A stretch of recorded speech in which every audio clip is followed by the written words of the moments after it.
Hi everyone and welcome back to the Sweetie Nail Supply channel. Today we are continuing our DVOK Four Seasons series, this time focusing on the fall colors. This portion of the collection features earthy autumnal colors perfect for this abstract falling leaves design. We will show you step by step how to create this look featuring isolated chrome and a plaid pattern, so stay tuned. And make sure to subscribe to the channel and like this video for more nail art tutorials. But first, let's swatch all of the colors in this part of the collection. The fall portion, of course, features warm reds, oranges, and yellows that mimic the changing colors of leaves. While these are the sorts of colors you would typically expect in a fall-themed collection, the set also features a really lovely cool-toned purple, a cool-toned blue, and a cool-toned sage green, all of which really help add variety to the colors in this set and make it wearable all year round. These are the perfect floral colors for fall or any sort of subtle nuanced floral look. In addition, the last four colors are a good variety of nudes ranging from a darker brown to a very pale tan. These would be perfect on their own as subtle nude colors, are great for layering under nail art. Either way, all of the colors still remain very cohesive and perfect for any sort of warm fall design. Speaking of which, let's get into this design. For this look, we are going to start by painting 3 coats of color DS67 on the thumb and ring finger, full curing each layer in between. This color is more of a medium brown with a neutral undertone that's not too warm, but also not too cool. It will be the perfect backdrop for our plaid design. The syrup gels of the DVOK Four Seasons collection are great because they can be used in a thin coat for a transparent effect, or layered for more opacity. Once we've finished the thumb and ring finger, we'll be using color DS68, but this time only painting 2 layers on the rest of the nails. You do want to fully cure both layers in between, but then we will be adding a 3rd layer and not curing that one quite yet. We want this layer to remain wet because we will be using it as a blending base for our lovely warm fall colors to create sort of a painterly blended look. For the colored paint strokes, we will be going in with color DS58, DS57, and DS59. These are the first 3 colors in the fall portion and really embody the color of falling leaves in autumn. We are just directly taking that polish with the brush from the bottle and blending it into that wet layer of color DS58. To avoid any potential color contamination, just make sure to wipe off that brush on a lint-free wipe wet with a little bit of isopropyl alcohol before putting it back in your bottle. This technique just creates a really nice blend between the colors and the background to avoid any sort of harsh outlines, which is perfect for a more abstract or nuanced look. Once you are happy with the results, make sure to fully cure this under the nail lamp. Then we are going to go in with our D-Gel White Painting Gel and the Sweetie Nail Supply Liner No. 1 brush just to add some details. When using the D-Gel painting gels, just make sure to mix them up first and use an appropriate amount on the brush. You don't want too much, but you also don't want too little. Starting with the thumb and the ring finger, we are going to be painting 2 lines across the surface of the nail. These lines do not have to be perfect. In fact, having them be a little bit uneven will help add to the painter-like effect of this design.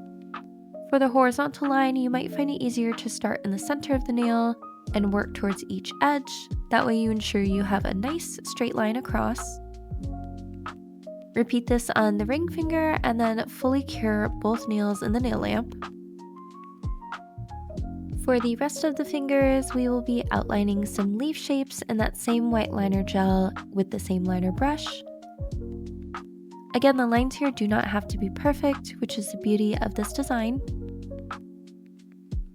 We are just painting 1 or 2 leaves on each nail, alternating the direction that they are falling, and making sure to leave room for some chrome details. Once you're happy with your leaves, make sure to give those a full cure in the nail lamp as well. Once everything is cured, make sure to wipe down any inhibition layer with some gel cleanser or a little bit of isopropyl alcohol. We are going to go in with the Zero Matte Top Coat from DVOK It has a really nice matte finish that can be used on its own or in conjunction with chrome for chrome isolation. Just make sure to paint a really nice even coat, completely covering the nail to avoid any chrome powder from sticking.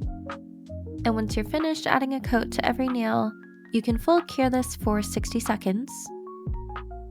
And then it is time for the chrome details. To apply the chrome, we will be using the Jello Edge Gel, which is a great stiff textured gel. For the leaf nails, we will go in with the Sweetie Nail Supply petal brush that has this really nice pointed tip and painting on some petals using that Jello Edge Gel. Because this product is so thick, it does hold any sort of brush strokes, which makes it great for this sort of painterly design where you really want that texture to shine through. So we are just going in and adding a few leaves here and there to each nail. And once you feel like you've added enough, you can full cure this under the nail lamp.